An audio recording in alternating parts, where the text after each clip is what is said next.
마태복음 2장 1절부터 12절까지의 말씀 한번 교독하도록 하겠습니다. 자, 1절부터 읽겠습니다. 헤롯 왕 때에 예수께서 유대 베들레헴에서 나심에 동방으로부터 박사들이 예루살렘에 이르러 말하되 유대인의 왕으로 나신 이가 어디 계시냐? 우리가 동방에서 그의 별을 보고 그에게 경배하러 왔노라 하니 헤롯 왕과 온 예루살렘이 듣고 소동한지라. 왕이 모든 제사장과 백성의 서기관들을 모아 그리스도가 어디서 나겠느냐 물으니 이르되 유대 베들레헴이오니 이는 선지자로 이렇게 기록된 바 또 유대 땅 베들레헴아 너는 유대 고을 중에서 가장 작지 아니하도다. 내게서 한 다스리는 자가 나와서 내 백성 이스라엘의 목자가 되리라 하였음이니이다.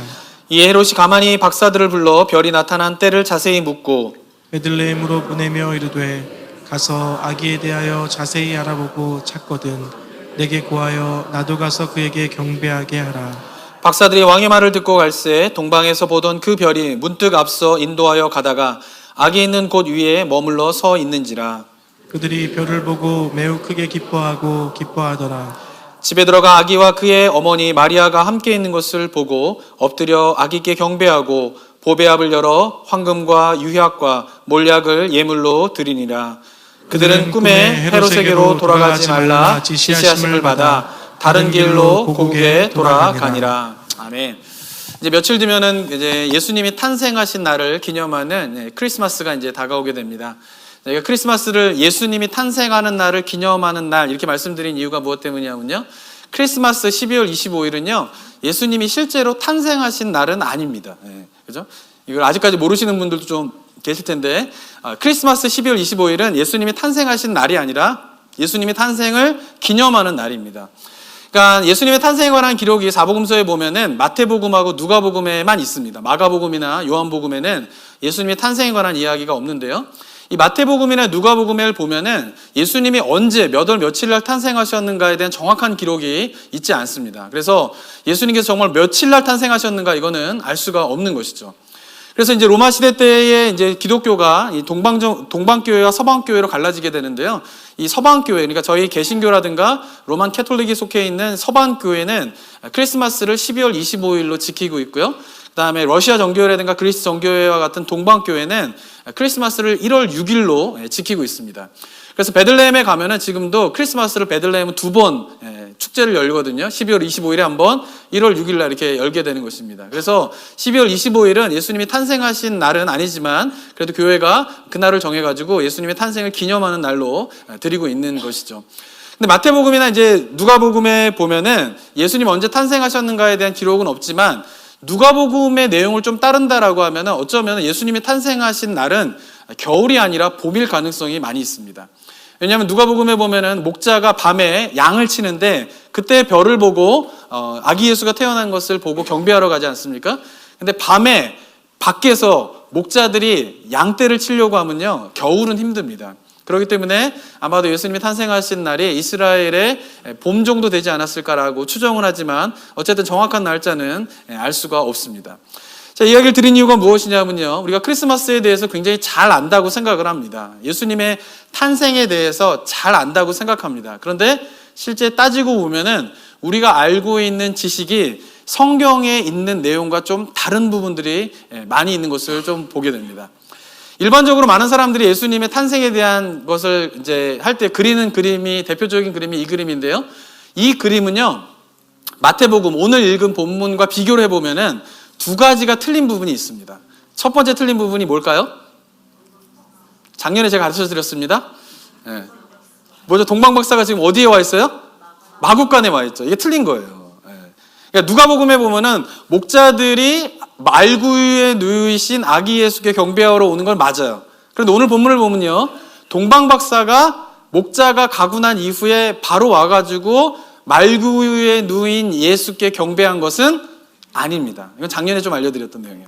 마태복음 2장 1절을 보면요. 우리나라 번역에는 헤롯 왕 때에 예수께서 유대 베들레헴에 나심에 동방으로부터 박사들이 예루살렘에 이르렀다 이렇게 돼 있는데 우리말은 약간 애매한 부분들이 있어요. 그런데 원문을 보면요.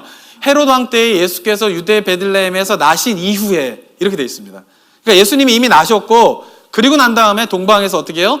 박사들이 예루살렘으로 오게 되었다라고 하는 것이죠. 그리고 예루살렘으로 박사들이 오게 되었고 그리고 예수를 경배하러 가게 되었을 때에 이미 예수님은 마태복음 2장 11절에 보면은 어디에 들어가 계셨어요? 집에 들어가 계셨어요. 말규에 누이시거나 마구간에 계신 게 아니라 거기서 아기를 낳으시고 난 다음에 이미 거기를 떠나서 집을 구해서 있을 때에 어떻게 해요? 그 집에 누가 간 것이에요? 동방박사들이 경배하러 가서 황금과 유향과 몰약을 드린 곳이에요. 그리고 우리나라 번역에 보면 8절과 9절에 11절에 보면요, 베들레헴으로 보내어 이르되 거기서 아기에 대해서 자세히 알아보라 라고 헤롯이 이야기를 합니다. 9절에 보면요, 박사들이 왕의 말을 듣고 갈새 동방에서 보던 그 별이 문득 앞서 인도하여 가다가 아기 있는 곳에 머물러서 그 집에 들어가게 된다 이렇게 돼 있어요. 11절에 보면은 집에 들어가서 아기와 그의 어머니 마리아에게 경배했다 이렇게 돼 있는데, 우리나라 말 번역으로 된 아가는요, 헬라어는 뭐냐면 파이디온이에요. 파이디온. 근데 파이디온이라고 하는 단어는 어떻게 주로 번역이 되냐면 원래는 어린이로 많이 번역이 됩니다. 파이니온은. 그런데 가끔 가다가 파이니온이 아기에 대한 걸로 번역이 될 때가 있는데, 그때는 언제냐면은 갓난 아기를 의미하는 것이 아니라, 그러니까 인펀트를 얘기하는 게 아니라요, 좀 자라서 이 토들러 정도 됐을 때, 걸음마를 하거나 그럴 정도 되었을 때 아기들에게만 파이니온이라고 붙이지, 갓 태어난 아기에게 파이니온이라고 하는 단어를 사용하지는 않는다라고 하는 것이죠.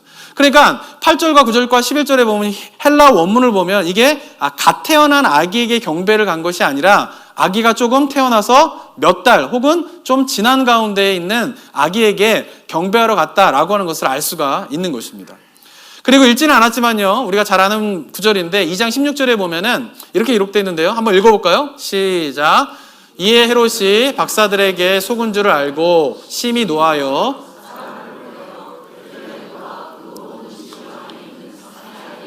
박사에게 자세히 알아본 그때를 기준하여 2살부터 그 아래로 다 죽이니라.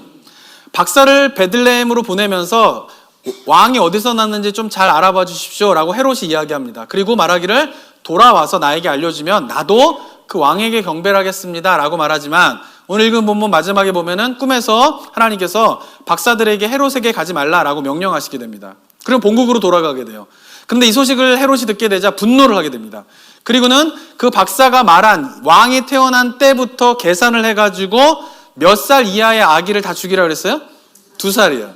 그러면은 박사가 별을 봤을 때, 예수님이 태어났을 때부터 박사가 경배하러 왔을 때까지는 최대치로 보면은 2년여 정도의 시간이 흘렀다라고까지 볼 수가 있는 거예요. 그러니까 동방박사들이 경배하러 갔을 때에는 갓난아기가 아니라 목자들이 이미 갓난아기에게 경배를 하고 난 다음에 몇 달 또는 적어도 몇 달, 그리고는 학자들이 보기엔 한 1년여 정도의 시간이 지나고 난 다음에 동방박사들이 경배하러 갔을 것까지도 좀 보게 됩니다. 어쨌든 이 사진은 그래서 뭐예요? 성경적이지 않은 이야기입니다. 대부분이 어떻게 알고 있어요? 이렇게 알고 있는 거예요. 자, 여기서 이 사진에서 또 두 번째 틀린 부분이 있습니다. 이건 작년에 말씀드리지 않았어요. 그러니까 아까 거는 몰랐다 그러면 좀 죄책감을 가지셔야 되고요. 작년에 알려드렸는데 또 막 까먹은 거니까. 두 번째 틀린 거는 죄책감을 안 가지셔도 됩니다. 몰라도. 근데 내년에 물어봤을 때 모르면 그땐 죄책감을 좀 가지셔야 돼요. 자, 두 번째로 틀린 게 뭘까요? 동방박사가 몇 명이죠? 3명이에요. 3명. 근데 동방박사는 성경에 보면은 3명이라는 말이 없어요. 근데 아까 우리 그 123장 그 노엘 찬양도 했었는데, 이 찬양의 가사도요, 이전 그 찬송가의 그 가사에는 4절이 어떻게 되냐면 동방의 세 박사들이 새 아기를 보고 절하였다 이렇게 돼 있어요. 근데 우리가 이제 개정된 찬송가를 아까 부를 때는 어떻게 불렀냐면은 저 동방의 박사들이 새 아기를 보고 절했다 이렇게 돼 있어요. 그러니까 예전에는 찬송가에도 박사 3명이 왔다 이렇게 이야기를 하고 찬송을 불렀던 적이 있었습니다. 그런데 그것은 성경적이지는 않다라는 것이에요. 보면 2장 1절에 보면 헤롯 왕 때 예수께서 유대 베들레헴에서 나심에 동방으로부터 박사들이 예루살렘으로 이르렀다 이렇게 되어 있는데, 여기서 이제 박사들이라고 번역되어 있는 것이 헬라어로 마기오라고 하는 건데, 이 단어의 의미는 뭐냐면은 또는 이 박사들 이러고 이제 우리나라 말 성경에 보면은 좀 좋은 성경을 갖고 계시면요, 저 박사들 위에 기역자 이렇게 해가지고 기역자 밑에를 내려가 보면은 점성가들으로 번역 가능 이렇게 돼 있어요. 그러니까 동방으로부터 온 박사들 또는 동방으로부터 온 점성가들 이렇게 생각을 하게 되는데, 그 헬라어 단어는 꼭 별을 연구하는 점성가들만을 이야기하는 것이 아니라요. 그 단어의 정확한 한글 번역은 뭐냐 하면은 지혜자들이에요. 지혜자들. wise man 이런 것이죠. 그러니까 우리나라 한자로 보면 현자 이런 것이죠. 그러니까 지혜로운 자들이 동방으로부터 왔다라고 하는 것이죠. 근데 그 사람들은 꼭 별을 연구하는 사람만이 아니라 그 당대의 뭐 인문학적인, 천문학적인, 사회, 경제, 정치적인 그 모든 것들을 다 어떻게 해요? 알고 있는 그런 지혜자들이고, 그들은 주로 왕궁에 있으면서 왕이 의사결정을 할 때 도움을 주는 자들이에요. 그러니까 이 사람들이 유대 땅에 왕에 태어난 것을 경배하러 왔다라고 하는 것은 개인적으로 온 것이 아니라 어떻게 해요? 사절단으로 오게 되었다라고 하는 것이죠. 그래서 3명이 왔다 하기보다는 어떻게 해요? 보다 많은 사람이 방문했을 가능성이 굉장히 많이 있습니다. 근데 왜 3명이라고 생각할까요? 드린 선물이 3가지이기 때문에 그런 거죠. 황금과 유약과 몰약을 각각 동방박사 한 사람이 이렇게 드렸다라고 생각을 하게 되어서 보통 어떻게 생각하냐면은 동방박사가 3사람이다 라고 생각을 하는데, 그런 성경적이지는 않다라고 하는 것입니다. 자, 이 그림을 보면요, 마지막으로 하나 또 틀린 부분들이 있습니다. 우리가 잘 알고 있는데 성경적이지 않은 부분. 여기도 동방박사는 몇 사람이죠? 3사람이에요. 이것도 틀린 말이에요. 아시겠죠? 모르겠습니다. 이 그림 뒤에 이제 쭉 수행원들이 있다면은 맞는 얘기겠죠? 근데 보통 3사람으로 알고 있는데 그렇지는 않은 것 같아요. 자, 여기서 틀린 거는 뭐냐면요, 별이 떠 있는데 저 별이 떠 있는 도시가 어떤 도시일까요? 보시기에 예루살렘일 가능성이 많이 있죠. 왜냐하면 베들레헴은 굉장히 작은 마을이었기 때문에 저런 큰 건물이 있을 수가 없습니다. 그러니까 이 건물, 이 그림에서 보여주는 거는 뭐냐면 지금 어느 도시 위에 별이 떠 있는 거예요? 예루살렘 위에 별이 떠 있는 거예요. 근데 일반적으로 이제 동방박사들이 예루살렘에 어떻게 왔을까를 어떻게들 이해하고 계시냐면은, 동방에서 별을 봤는데 그 별이 예루살렘까지 인도하여서 그 별을 쫓아서 왔더니 그곳이 예루살렘이다 라고 생각하는 경우가 많이 있습니다. 근데 그것이 성경적이지가 않아요. 2장 2절에 보면요, 유대인들의 왕으로 나신 이가 어디 계시냐, 우리가 동방에서 그의 별을 보고 그에게 경배하러 왔노라 했는데, 우리나라 말 번역이 된 동방에서 라고 하는 이 헬라어 단어가 약간 번역이 어려운 단어입니다. 그래서 영어도 2가지로 번역을 하는데요, NIV 같은 경우에는 어떻게 번역을 하냐면은 We saw his star in the east 이렇게 얘기하고 있거든요. 근데 이 in the east라고 하는 것이 동방의 박사들이 있는데, 그 동방에 있는, 그 동방을 보통 아라비아로 지금 추정을 많이 하는데요, 아라비아에 있는 사람인데 그 아라비아에서 별을 봤다 이런 의미로 해석을 할 수도 있고요. 또 하나는 뭐냐면은 박사들이 아라비아에 있는데 아라비아에서 동쪽에서 별을 봤다 이렇게 해석도 가능한 거예요. 근데 동쪽에서 별을 보고 그 별을 쫓아서 왔더니 그곳이 예루살렘이었다라고 생각하는 경우가 많이 있습니다. 근데 한번 생각해 보세요. 예루살렘은 여기 있어요. 동방박사들이 살았던 곳은 동쪽 아라비아예요. 만약에 그 아라비아 거기서 동쪽에서 별이 뜬 것을 보고 쫓아왔다면 박사들은 어디로 갔었어야 될까요? 인도로 갔어야 돼. 인도로. 그죠? 동쪽으로 갔다라고 하면은. 그죠? 근데 박사들이 동쪽에서 뜨는 별을 보고 쫓아왔는데 어디로 오게 됩니까? 서쪽으로 온다고요. 예루살렘으로 오게 된다요. 그러니까 그 말은 무슨 말이냐 하면은 별을 쫓아서 온 것은 아니다라고 하는 것이죠.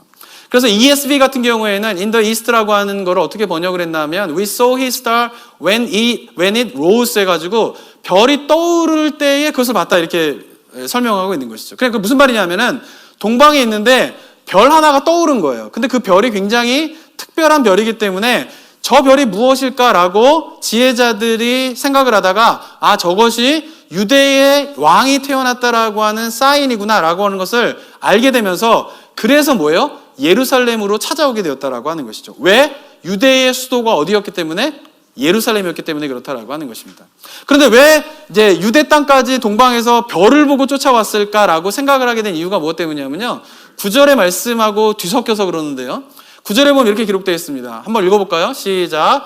박사들이 왕의 말을 듣고 갈새에 동방에서 보던 그 별이 문득 앞서 인도하여 가다가 악이 있는 곳 위에 이르러 서 있는지라. 그러니까 어떻게 된 거냐면은 동방에서 별이 하나 떠오르는데 특이한 별을 본 거예요. 그래서 저 별이 무슨 별이지? 라고 지혜자들이 생각을 하다가 저게 유대 땅에 왕이 태어났다라고 하는 그 사인이구나 라고 하면서 그럼 우리가 경배하러 갑시다 라고 해서 수도인 예루살렘에 온 것이에요.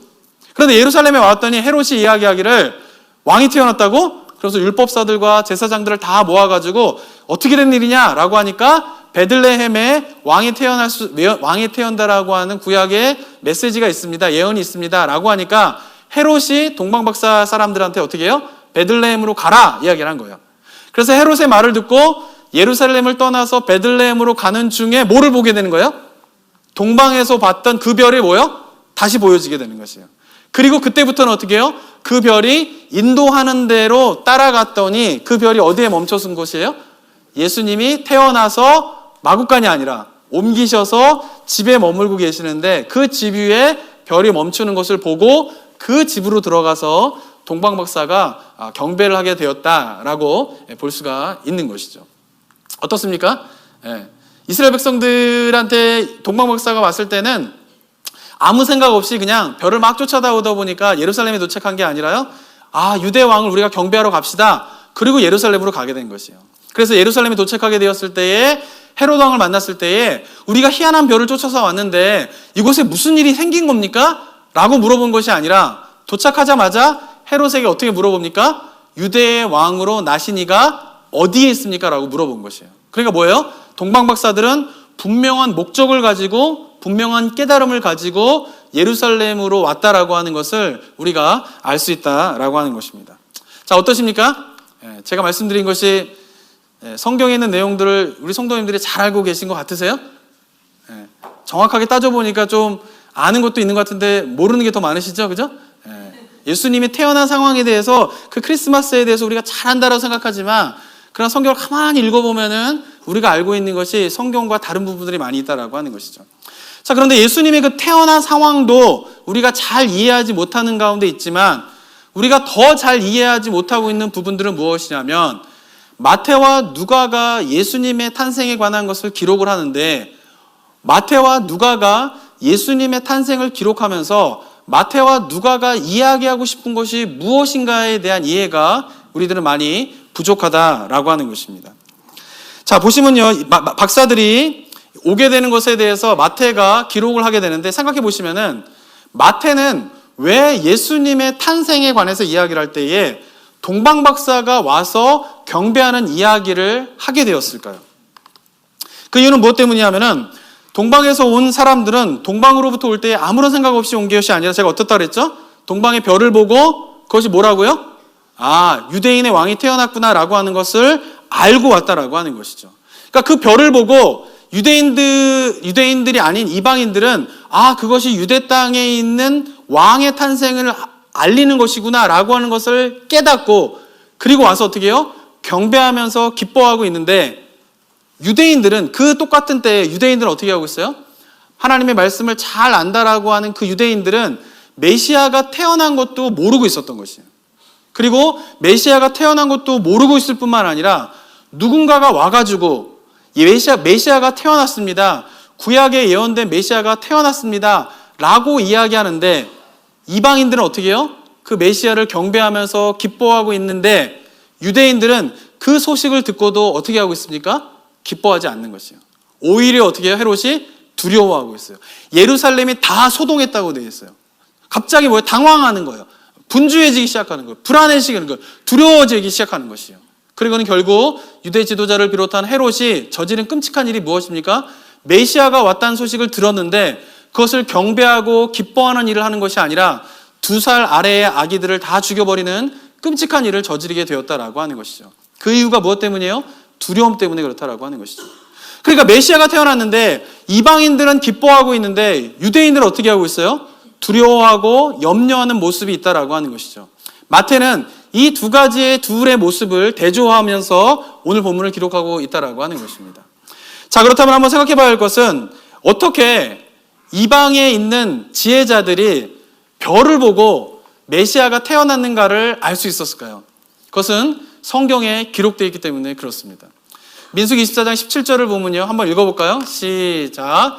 내가 그를 보아도 이때의 일이 아니며 내가 그를 바라보아도 가까운 일이 아니로다. 한 별이 야곱에서 나오고 한 규가 이스라엘에게서 일어나서 모압을 이쪽에서 저쪽까지 쳐서 무찌르고 또 셋의 자녀들을 다 멸하리로다. 자, 민수기 24장 17절에 보면은 야곱에서 무엇이 나오게 될 거라고요? 한 별이 나오게 된다는 거예요. 그리고 그 한 별이 나오고 이스라엘에서 한 규가 나온다고 되어 있습니다. 여기서 한 규라고 하는 것은 왕권을 의미해요. 근데 히브리 성경은요, 이게 히브리 성경을 우리말로 번역을 한 건데, 히브리 성경은 그냥 한 별이 야곱에서 나오고 한 규가 이스라엘에서 나왔다 이렇게 기록을 하고 있는데, 히브리 성경인 구약 성경을 헬라어로 번역을 한 성경이 있고요. 그거는 70인경이라고 합니다. 그리고 히브리어 구약 성경을 아람어로 번역한 것이 있는데 그것은 탈굼이라고 하는 성경이라고 합니다. 근데 이 아람어로 번역한 성경이 이제 중요한데, 왜냐하면은 예수님이 살아있을 당시에 팔레스타인에 있는 유대인들은 대부분의 언어를 어떤 언어를 썼냐 하면은 아람어를 썼을 가능성이 많이 있어요. 히브리어를 까먹고요. 헬라어에도 익숙하지 않은데 그 지역은 아람어로 쓰였을 가능성이 많이 있습니다. 아랍어가 아니라, 지금의 아랍어가 아니라 아람어라고 있는데, 그 아람어는 뭐냐면은 그 메소포타미아 지역에 있는 지역에서 쓰는 언어예요. 그래서 영화 가운데 패션 오브 크라이스트라고 하는 영화가 있는데, 그 영화가 좀 대단한 이유가 뭐냐면은 고증을 잘 해서 영화를 만들었기도 하지만은 그 패션 오브 크라이스트에서 이야기하는 모든 대사가 다 아람어예요. 아람어. 그러니까 예수님 당시에 사용했던 그 언어들을 다 번역을 해서 배우들이 영어도 아니고 히브리어도 아니고 아람어로 다 연기를 했던 것이에요. 그래서 그 영화가 좀 대단한데, 어쨌든 예수님 당시에 주로 사용했던 언어가 그 아람어고, 이 아람어는 메소포타미아 또는 아라비아 지역에서 주로 사용되었던 언어인 것이죠. 근데 그 언어로 번역된 성경이 탈굼이 있는데, 그 탈굼에서는 민수기 24장 17절을 이렇게 번역을 하고 있습니다. 내가 그를 보아도 가까운 일이 아니로다. 야곱의 집에서 나온 위대한 왕이 다스리게 될 때, 그리고 메시아와 그 강한 규가 이스라엘에서 기름 부음을 받을 때에, 이렇게 말하고 있는 것이에요. 그러니까 히브리 성경에서는 한 별 이렇게만 했는데, 그거를 탈굼 아람어로 번역할 때에는 뭘로 번역을 했어요? 왕으로 번역한 거예요. 보다 명확하게 번역을 한 것이죠. 그리고 한 규가 이스라엘에 나온다라고 되어 있는데, 그 한 규에 대해 설명을 붙이면서 그것이 뭐와 관련되어 있다는 것이에요? 메시아와 관련된 한 규가 나오게 된다라고 하는 것을 명확하게 번역을 하고 있었다라고 하는 것이죠. 그러니까 동방에 있는 박사들은, 그들은 어떻다고요? 지혜자들이에요. 고대의 문서와 여러 가지 것들을 다 알고 있는 사람들이에요. 그들이 히브리어 성경이 아닌 아람어 성경을 가지고 있을 가능성이 많이 있었을 것이에요. 그리고 한 별이 떠오르게 되자, 특이한 별이 떠오르게 되자, 히브리인들이 보던 성경, 그들이 알고 있던 곳에서 민수기 24장 17절에 한 별이 나오게 될 것인데, 그 별은 왕이다라고 하는 이 탈굼의 번역을 보면서 아마도 그 별이 유대의 왕으로 태어나는 그 별, 예언의 성취의 별이고, 그리고 메시아가 태어났다라고 하는 그 사인이 된다라고 하는 것을 동방박사가 알고 예루살렘으로 찾아오게 되었다라고 하는 것입니다. 마태의 의도가 무엇입니까? 동방박사 이야기를 하면서요, 이방인들이 어떻게 해요? 예언의 성취에 대한 것을 별을 보고 발견하는 것이에요. 그리고 그 왕을 경배하기 위하여서 먼 길을 마다하지 않고 와서 경배를 하고, 오늘 본문에 보면 왕을 경배하면서 기뻐하게 됩니다. 그런데 그런 모습과 대조적으로 유대인들은 성경을 많이 읽고요, 유대인들은 성경에 대해서 굉장히 잘 알고 있다라고 하는데, 메시아가 태어났고 메시아에 대한 사인이 나타났음에도 불구하고 그들은 그것이 예언의 성취로 깨닫지 못했다라고 하는 것이죠. 그리고 기뻐하지도 않고 오히려 두려워하면서 아이들을 죽이는 끔찍한 일을 벌이는 것이 유대인들이었다라고 하는 것이죠. 사랑하는 성도 여러분, 유대인들이 왜 예언에 기록된, 이방인들도 발견할 수 있는 그 예언을 성취된 것으로 보지 못하는 이유가 무엇 때문일까요? 그리고 메시아가 태어났다라고 하는 소식을 들었음에도 불구하고 기뻐하지 못했던 이유가 무엇 때문일까요? 그것은 바로 자신들이 누리고 있는 기득권을 포기하고 싶지 않았기 때문이에요. 기득권을 내려놔야 되는데 그 기득권을 내려놓고 싶지 않아서 그들은 메시아가 오셨다라고 하는 예언을 읽고 있음에도 불구하고 그것이 성취되었다고 보지 못했다라고 하는 것입니다. 그들이 누리고 있는 기득권을 어떻게 해요? 그들의 영적인 눈을 가리우게 되면서 성경을 읽는데 그 성경 속에서 성취되어져 있는 사인이 나타났음에도 불구하고 그것이 성취된 것으로 보지 못하는 영적인 어둠 가운데에 있다라고 하는 것입니다. 사랑하는 성도 여러분, 그러나 누가 기뻐하게 됩니까? 이방인들이 기뻐하게 되는 것이에요. 예수님이 이 땅에 오심은 의미가 무엇일까요? 예수님이 이 땅에 누구를 위하여 오셨습니까?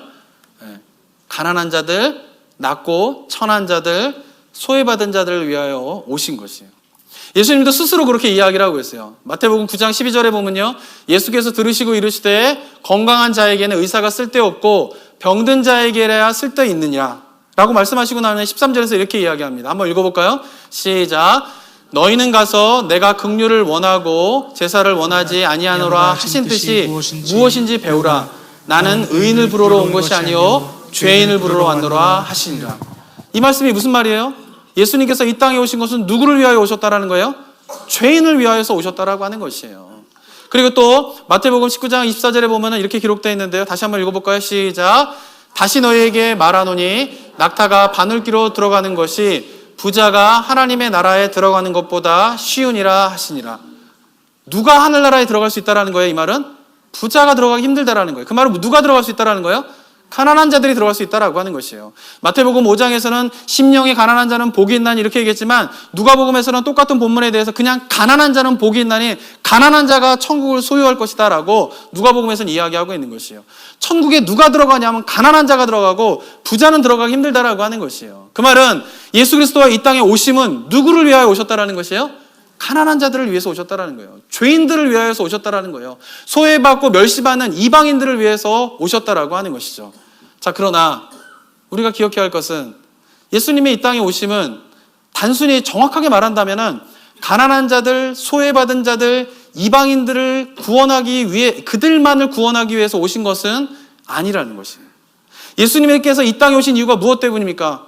온 인류를 구원하기 위함이에요. 이방인들은 구원하고 유대인들은 구원하지 않기로 이 땅에 오신 게 아니라는 것이에요. 가난한 자는 구원하시고 부자들은 구원하지 않으시기로 하신 것이 아니라는 것이에요. 소외받은 자들은 사랑하고 사회 중심에 있고 권력 있는 자들은 사랑하지 않기로 하신 것이 아니라는 것이에요. 부자를 사랑하지 않겠다, 유대인들을 사랑하지 않겠다. 그러니까 나는 이 땅에 온 것은 가난한 자, 소외받은 자, 이방인들을 위해서만 오고 그들만을 사랑하겠다라고 예수님은 단 한 번도 이야기한 적이 없다라고 하는 것이에요. 예수님은 뭐예요? 온 인류를 위해서 오셨어요. 그런데 안타까운 것은 온 인류를 위하여서 오신 예수 그리스도를 환영하고 기뻐했던 자들은 누구입니까? 가난한 자들이에요. 예수가 오심에 대해서 기뻐하고 경배했던 자들은 누구입니까? 유대인이 아닌 이방인들인 것이에요.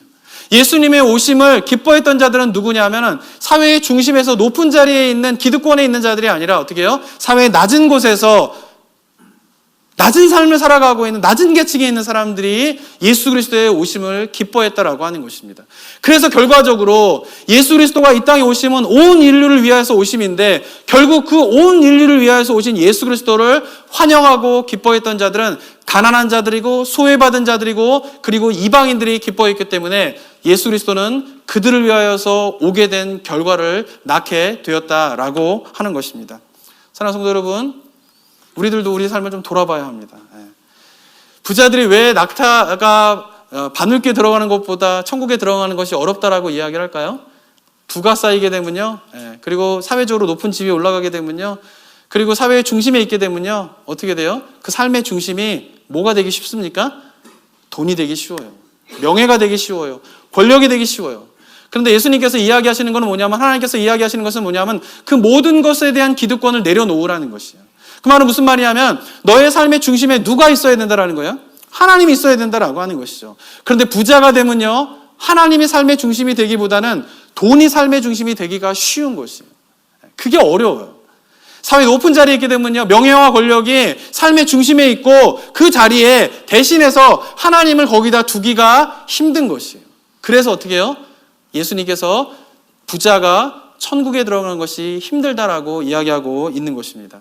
사랑하는 성도 여러분, 만약에 부자여도요, 만약에 높은 자리에 있어도요, 사회의 중심에 있어도요, 그 삶의 중심이 하나님이라면, 돈이 아니고 명예가 아니고 권력이 아니고 하나님이라면 그 사람은 천국에 들어갈 수 있습니다. 저는 바라기는 우리 성도님들이 부자가 되었으면 좋겠어요. 그런데 그냥 부자가 되면 안 되고요, 부자인데 삶의 중심에 어떻게 해요? 누가 있는, 하나님이 있는 부자가 되었으면 좋겠습니다. 제가 이런 이야기를 드리면은 나는 부자가 아닌데요, 나는 아직까지 뭐 높은 자리에 있지도 않은데요, 그러니까 저하고는 상관없는 이야기 같은데요 라고 생각하시는 분이 있을지도 모르겠습니다. 그러나 기억해야 할 것은 뭐냐면요, 크리스마스를 맞이하여서 미국 땅에서 크리스마스를 맞이하여 주일날 이렇게 앉아 계신 여러분들은요, 이미 부한 자들이에요. 왜냐하면 전 세계 통계를 보면요, 전 세계에서 연간 2만 5천 불을 번다라고 하면 전 세계의 상위 15%에 해당되는 사람이라고 합니다. 만약에 연간 4만 5천 불을 벌고 있다라고 하면, 연간 4만 5천 불을 벌면 세계의 상위 1%의 소득에 해당되는 분이라고 합니다. 그렇다면 우리가 미국 땅에서 이곳에 와서 예배를 드리고 있다라고 하는 이 사실만으로 봤을 때 우리는 상위 세계에 보면 1%에 해당되는 사람이라고 볼 수가 있는 것이요. 그런데 이 미국 땅에 살면서 많은 사람들이 생각하는 게 뭡니까? 그렇게 부유함을 가지고 있고요, 그리고 기독권을 누리고 있고요, 그리고 많은 것들이 풍요로운 가운데 있음에도 언제나 마음 가운데 갖는 생각은 뭐예요? 부족하다라는 거예요. 더 있어야 된다라고 생각하는 거예요. 부족하다, 이미 가졌음에도 불구하고, 이미 기득권을 누리고 있음에도 불구하고 그것을 부하다, 기득권이다라고 생각하지 못한 가운데에서 나는 더 필요하다, 무엇인 것이 더 필요하다, 나는 부족하다라고 끊임없이 생각하게 만드는 것이 바로 그리스도인의 영성을 파괴하는 사단의 유혹이 된다라고 하는 사실을 여러분 기억하시기 바랍니다. 무엇인가 부족하다 생각하기 때문에 어떻게 해요? 다른 사람을 돌아볼 여력을 갖지 않아요. 나 먹기도 바빠, 살기도 바쁜데, 나 먹기도 힘든데 내가 누구를 돌봐? 내가 누구를 돌볼 주제가 돼? 라고 생각하는 경우가 많은데, 실제로 보면 어떻게 해요? 이미 우리들은 부유한 자라는 것이. 욕심을 내려놓지 않으면요, 어떻게 합니까? 우리 이미 가진 것에 대한 감사가 사라지게 된다라고 하는 것이죠. 그리고 그 감사가 사라지게 되었을 때에 예수 그리스도가 이 땅에 오셨지만 그 기득권을 포기하지 않으려고 예수 그리스도의 오심을 기뻐하지 않았던 그 유대인들의 모습이 우리들의 모습과 별다를 바 없을 수도 있다라고 하는 것입니다. 저는 이 말씀을 묵상하면서 한 주간 동안에요, 제가 질문을 던져봤어요. 만약에 이 시대 속에서, 우리가 살고 있는 이 시대에 예수 그리스도가 오신다면 과연 이 교회는, 이 그리스도인들은 동방박사와 같이 예수 그리스도의 오심을 기뻐할 것인가? 아니면 이미 기득권을 누리고 있으면서 그 기득권을 포기하지 않기 위해서 예수 그리스도의 오심을 기뻐하지 않은 유대인들의 모습이 될 것인가? 라는 생각을 해봤습니다. 근데 제가 느끼게 되는 건 뭐냐면, 우리 그리스도인들이, 교회가 이미 너무 많은 기득권과 부유함을 가지고 있어요. 그래서 제 마음 가운데 드는 확신은, 어쩌면은 예수 그리스도가 이 땅에 오셨을 때에 우리가 동방박사와 같이 기뻐하지 못할 수도 있겠구나라고 하는 두려움들도 제 마음 가운데 갖게 되었습니다. 사랑하는 성도 여러분, 크리스마스를 맞이하여서 우리가 예수 그리스도의 오심을 기억하면서 예수 그리스도가 가난한 자, 소외받은 자를 위하여서 오셨다라고 하는 의미가 무엇인가를 깨닫는 저와 여러분이 되기를 소망합니다. 바라기는 무심코 떠오른 별 하나를 보면서, 동방박사들은 그 별을 그냥 무시할 수도 있었어요. 그냥 별 하나 떠오른 거예요. 그 별이 계속 무엇인가 움직인 게 아니라 그냥 동방에서 별 하나, 특이한 별 하나가 떠오르는 것이에요. 그런데 그것을 그냥 무시하지 않고 그것이 바로 유대인들의 성경에 기록된 예언의 성취다라고 하는 것을 발견하고, 그 유대 땅에 먼 길을 마다하지 않고 와서 왕을 경배하며 기뻐했던 그 동방박사의 모습이 바라기는 저와 여러분들의 모습이 되기를 소망합니다. 크리스마스를 맞이하여서 주님 오심의 의미를 생각하면서 우리의 삶을 돌아보는 저와 여러분이 되었으면 좋겠습니다. 함께 기도하도록 하겠습니다. 이 시간 기도하며 나아갈 때에 주님 오심의 의미를 잠깐 묵상하면서 주님 앞에 이 시간 고백하며 나아가게 되기를 원합니다. 나의 삶 가운데에 이미 부유함과 이미 누릴 것이 많이 있음에도 불구하고 그것을 발견하지 못하고 더 무엇인가를 원하는 삶 속에서 우리가 놓치고 있는 것은 없는지, 놓치고 있는 것은 있지 않는지 돌아보는 시간을 가지며 우리 함께 기도하며 나아가도록 하겠습니다. 기도하겠습니다. 아버지, 내 감사드립니다. 주님의 사랑과 시간, 주님의 견을 바라봅니다. 하나님께서 함께 하시고 하나님께서 인도하셔서 주님의 견을 바라봅니다. 고소하게 하시고